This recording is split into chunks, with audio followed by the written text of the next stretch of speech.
Welcome to the Ball Rock Pill podcast, where we talk about basketball on and off the court. I'm your host, Coach Koran Godwin, Hall of Fame, University of North Florida, also founder of ballhoggloves.com. I'm here with my co-host, Stephen Bardo, former NBA player and now Fox Sports business or basketball analyst. We should throw business in there too. I think you can do some work on that side. Stephen, we want to jump right into it. Networking. This past weekend, I had the opportunity to go to the Adidas circuit, AAU circuit. And there was a player that I actually met, I say about a year ago, and he actually came out and he was practicing in one of our facilities down here in the Maryland area. And he kind of walked past me and I had to grab him. And I kind of jolted him. I said, "Hey, man, you don't remember me?"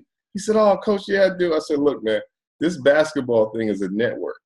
And what I was trying to teach him is that once you meet someone and they become part of your network, you can't let them go, all right? So that one encounter with me should last him a lifetime, and that's one of the things that I want him to know. What are some of your, I would say, what would you advise these young high school athletes and college athletes just about the built-in network they have as basketball players and how to utilize it? Well, everybody in the basketball field generally has a really good story, and they have a story that includes someone kind of giving them an assist to an opportunity or to some information that's helpful.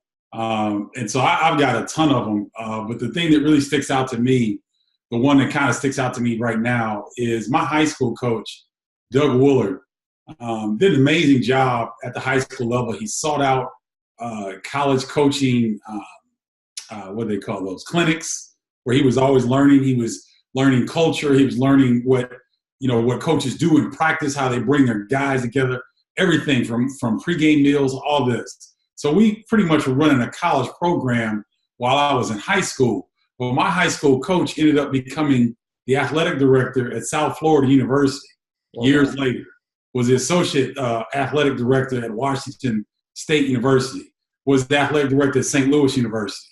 And so my high school coach was able to get into a position where, networks were looking at me to come on and call games for them. Doug Willard was a great reference that they could call and say, what do you know about Stephen Bardo? And he could run it down to them from day one of what I've done, what I was like as a player, what I've done since I left his program, my family background, that whole thing. And so, basketball players, coaches, assistant coaches, managers, walk-ons, sports information directors at the college level.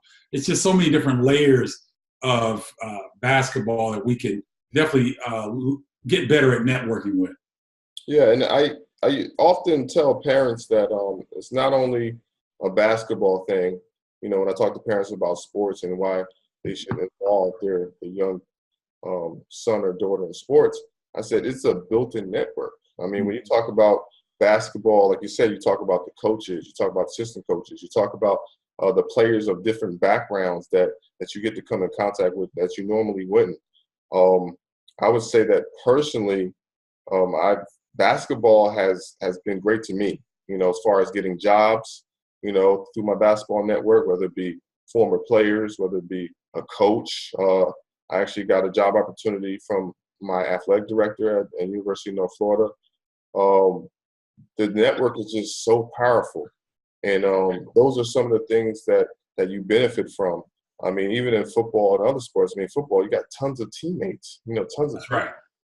So I always encourage parents to involve their kids in sports and to make sure that they're utilizing that network by not being antisocial, coming together with your teammates. And that's one of the reasons why you should be a good teammate, because it can hurt you as well. As you well know, I'm sure you have some players that you played with, and if you saw their name on your phone, you're just not answering because you know what that's about, So what are some of the direct ways that your basketball network has benefited you? Direct ways, let me see. Lou Henson, my college coach at the University of Illinois, was able to get me a radio interview with Dick Vitale with ESPN Radio. This was back in 1987, my sophomore year. And Coach Henson knew that I wanted to broadcast. I wanted to major in broadcast journalism. So he thought this would be a good idea for me to come on. And plus he knew that, Koran, I could conjugate my verbs, you know what I mean? So he knew that one and put my foot in my mouth. And so that radio interview led to me getting into the business. It wasn't the schoolwork that I did through obtaining my degree, my major in speech communication, my minor in broadcast journalism. That's not what got me into sports media. It was the beginning happened. That radio interview with Dick Vitale, my college coach, started a chain of events that led me to be able to work at some of the best places in all of sports. And so that's kind of a direct link where my college coach opened up an opportunity, which opened up a lifetime of a career that I still find myself in 30 years later. And I'm glad you said that because, some players may not have the best of relationship with their coaches, whether it be high school or college. And I always say, man, just don't shoot yourself in the foot.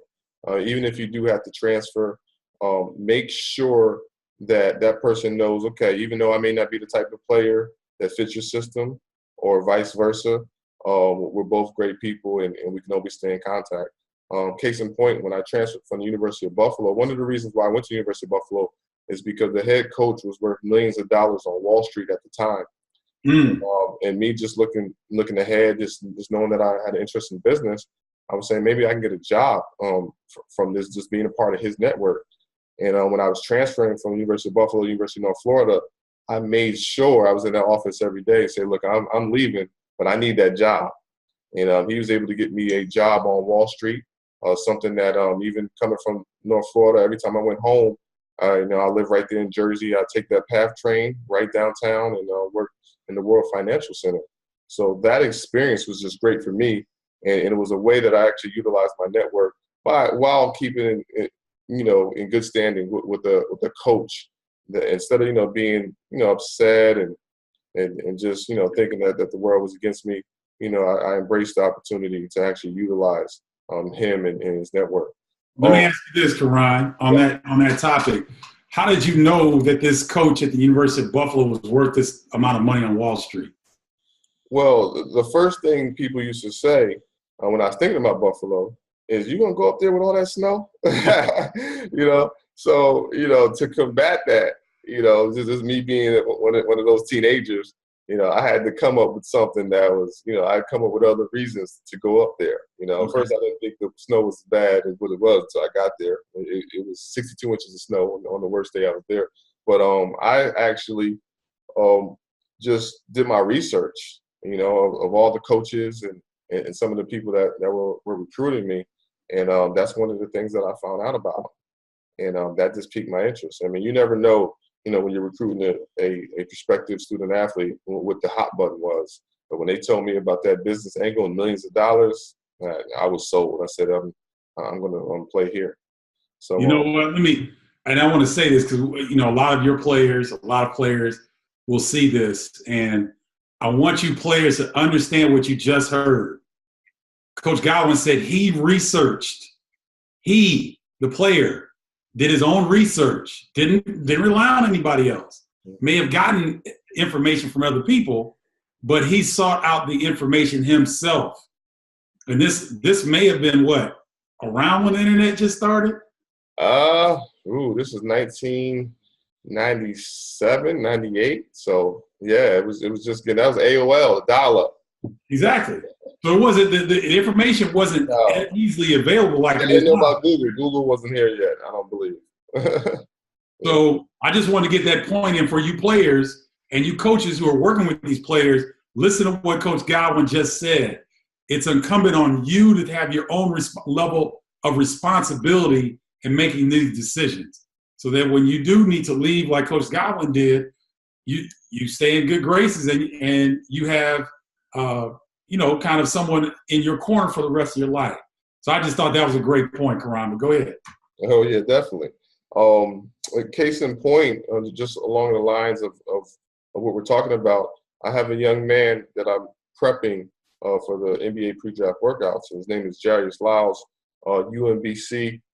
He shocked the world, the biggest upset in the history of college basketball when UMBC beat Virginia, with him leading the way with 28 points a game. And I can just remember just watching him during that game. And after the game, it was just my proudest moment. It wasn't even that he won. I mean, we see upsets all the time, even though this was the biggest in history. But I saw the president of the school actually give him a hug. And me just knowing the background story of that president and how he actually stayed at UMBC, to make a long story short, the head coach introduced him to the president of the school. And, of course, as a grad transfer, he had the opportunity to go high major, which a lot of kids do, from mid-major schools. And, he met with the president, and the president told him that he had him, that he was going to be good no matter what, just because of that connection. What are some of your thoughts on his ability to use basketball to actually meet the president of the school who has so many connections? Koran, that's a great point. I think we touched on this in our last podcast, that basketball players, you guys, and we, meaning Coach Godwin, Myson Jones, and myself, we, like you, we're all players. We're either current or former players. And so with this stage of basketball, with this wonderful sport of basketball, Coach Godwin talks about this all the time, that it's intimate. We have probably the most intimate sport there is of the major sports that are popular in the United States and around the world. Basketball is the most intimate. So your face recognition is immediate. And the fact that a president, why wouldn't a president want to get to know all of the basketball players, especially on the men's side for the university?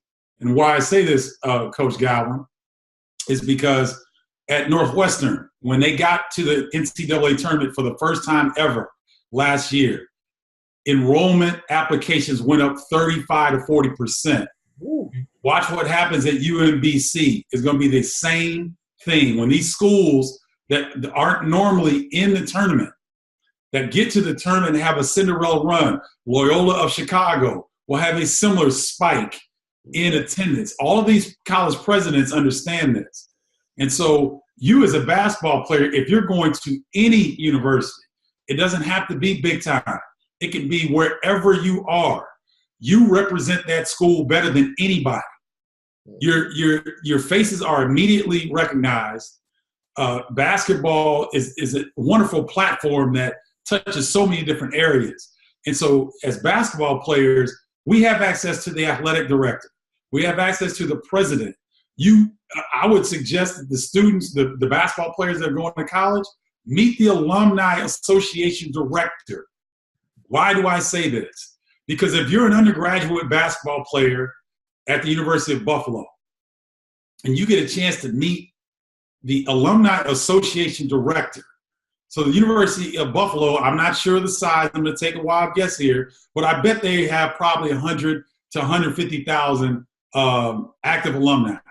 Oh, yeah. That's kind of an average size for a university like that, like a MAC school, so to speak. Let's say 75, anywhere between 75 and 150,000 active alumni.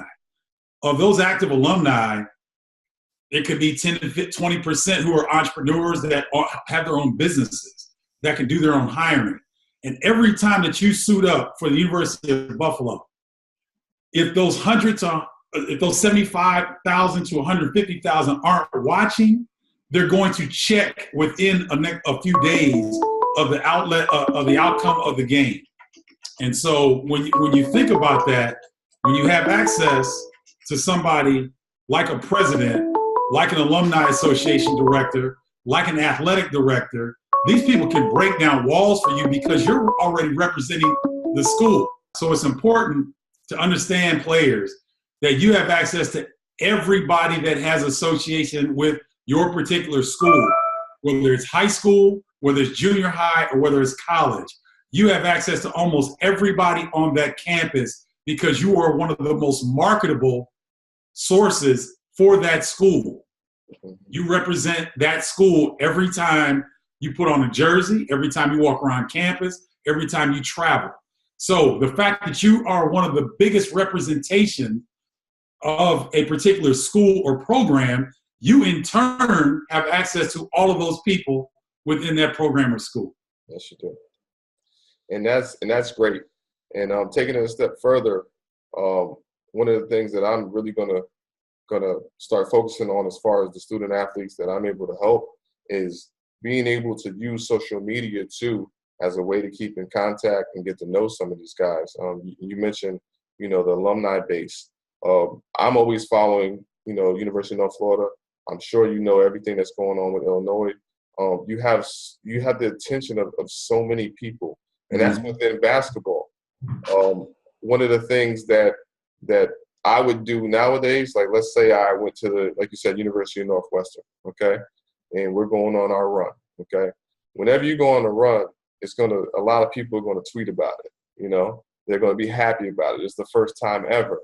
If you can just go down Twitter during that time period and see some of the people that are tweeting, you're going to see CEOs. Yep. You're going to see people at businesses, marketing directors. All right, send those guys a tweet back, on saying thank you for following this and that.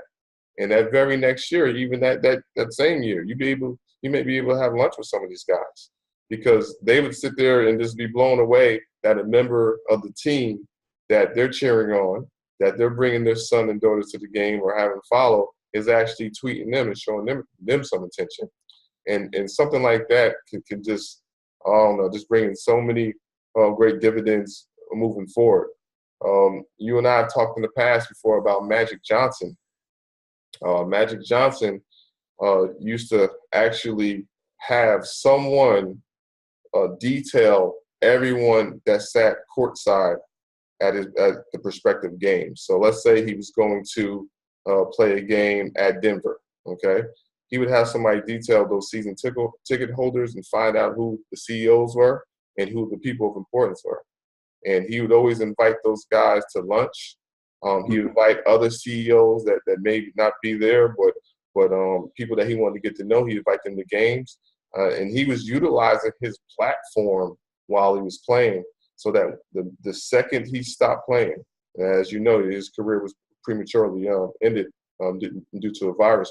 The second he stopped playing, he had plenty of people that he could contact and actually reach out to. So what are your thoughts on utilizing that platform, while you're hot to network? Koran, I think the combination of Magic's example, I have another example that I'll share with you here in a second, but also utilizing social media. What you said was brilliant, that players can go and this is their research, what you were doing before you made a college decision. This can be a part of their research. I know the latest lady on Instagram. I know they fine, y'all. I know. I get it.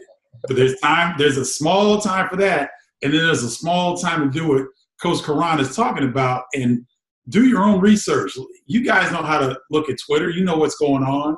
You can find out those hashtags or those areas of interest or what's trending and just sit there and follow that and pick out people who, like you said, could be CEOs, could be worth millions, because especially at a place like Northwestern is a small private institution, and they do quite well in putting people in positions of leadership in various careers.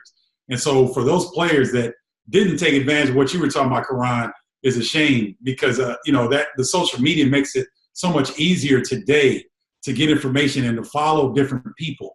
And it's not scamming or anything like that. It's just following and watching what people are talking about and what's important to them, and you to be able to plug into that. It's very easy right now. The barriers for which to reach out to people of importance is really non-existent at this point. Jay Williams was the number 3 pick in the NBA draft to the Chicago Bulls. Okay. And what Jay Williams did, he found the top 50 companies in Chicago and wrote every CEO a handwritten letter inviting them to a Bulls game and coming out to dinner after the game. And he said 39 of them took him up on it. Wow. About that. 39 of the top 50 CEOs took Jay Williams up on his offer to go to dinner, to come to a Bulls game, one of his tickets, and to come to dinner with him afterwards. So 39 out of 50 of the top CEOs in the city of Chicago Jay Williams got a chance to know. You don't have to be a lottery pick. You can be the guy, you can be the 12th or 15th man on the bench. You are still an NBA player. You're still a college player. You're still a high school player. What you said earlier, Koran, about players not being antisocial and the parents connecting. I mean, my son played with guys who are some of the richest people in America. I mean, and they were around Barack Obama and his kids. And so you really don't know in this basketball world who you're around. So you need to be intentional about when you're in that space to put your best foot forward and to really reach out to those people who are available to you and utilize this basketball for much more than what it can do besides putting the ball in the hole. Yeah, and case in point, the first story I told, the individual that was walking by happened to be from Jersey, like myself. In that area, we are pretty much antisocial. We don't reach out a lot. It's a densely populated area, and you're always on guard. So that's one of the reasons why I wanted to talk to him, and along with another young gentleman on the team that happened to be from Brooklyn in the Flatbush area. And he and I talked, and he talked about just wanting to get out of his area where he lives. It's a pretty rough area. And he said when he leaves, he's probably never coming back. And I told him, I said, well, if that's your goal and you want to, leave the situation you're in, I said, your network is going to be your net worth. The more people you know, all right, the more opportunity you have for success. And I'm hoping that really hit home because I know how guarded we are in the Northeast. And I just want these guys to have some of the same opportunities that I have had, some of the opportunities that you have had. And I just think that, networking is just paramount. So another thing that I want to talk to you about is networking on a lower scale. I know that networking reveals character. And some people don't like to talk to maybe people that they think can't do anything for them. Mm-hmm. But let's talk about, I don't know if you have any examples offhand where you may have been talking to somebody and the opportunity came from a place that you never thought. Maybe it's a janitor, maybe it's someone that was just a teacher, but they had a cousin that links you up to somewhere else. But some people only like to network up to people that they think can help them. But let's talk about, just treating everyone the same and being open to everyone. This happens to basketball players quite a bit, and you are asked to sign autographs. And then when you get to the college level, you're required to sign autographs because there's certain memorabilia that the team will donate to local foundations for fundraisers and things like that. So I was back in Champaign, and I must have been it was my sophomore year, I believe. And this young kid walks up, and he asked me for an autograph, and I didn't know I was his favorite player. And so I give the young man an autograph. I sit and talk to him for like 5 or 10 minutes because that's what I do. I was taught to give people attention and to make them feel like they're the only person in the world because they are when I'm talking to them. Mm-hmm. And so this young man, Brad, we got a picture. I sat there and talked to him for a while. Brad Evans is the fantasy football expert for Yahoo. Oh, wow. And Brad Evans was integral in me getting a job opportunity with Yahoo, which has been one of my more exciting opportunities I've had as an adult. I love working with Yahoo. I love being in that space. And Brad Evans revealed on a Selection Sunday show, this past Selection Sunday in March, he revealed that there was this guy who was my favorite player that I walked up to and I asked his autograph, and he treated me like nobody else. And we sat there and talked. We took a picture and everything. He said, I never forgot that. And that guy went to bat for me when Yahoo came looking for another basketball analyst. He put his neck on the line for me based on a situation that took place 30 years ago. So hopefully that's an example that fits what you were looking for. Hey, that was absolutely perfect. And I think that's a great way to end the show. Just an example of just networking in total, not just up, but down and just everywhere you can. You want people to know you. You want to have a great brand. I always tell the basketball players that you are a brand, and this brand is what people think of whenever they hear your name. So another great show, Stephen. Do you have anything else for the audience? No, just make sure you keep tuning in, man, because Koran, Myson, and I, we're just getting started. Yeah, there you go. You can find me at Coach Godwin on social media. Stephen Bardo, you can find him at the same place at Stephen Bardo. The Ball Rock Pill Show. Make sure you subscribe, like, and share this video. You can subscribe on iTunes and Android as well. Till next time, God first, work until. Peace.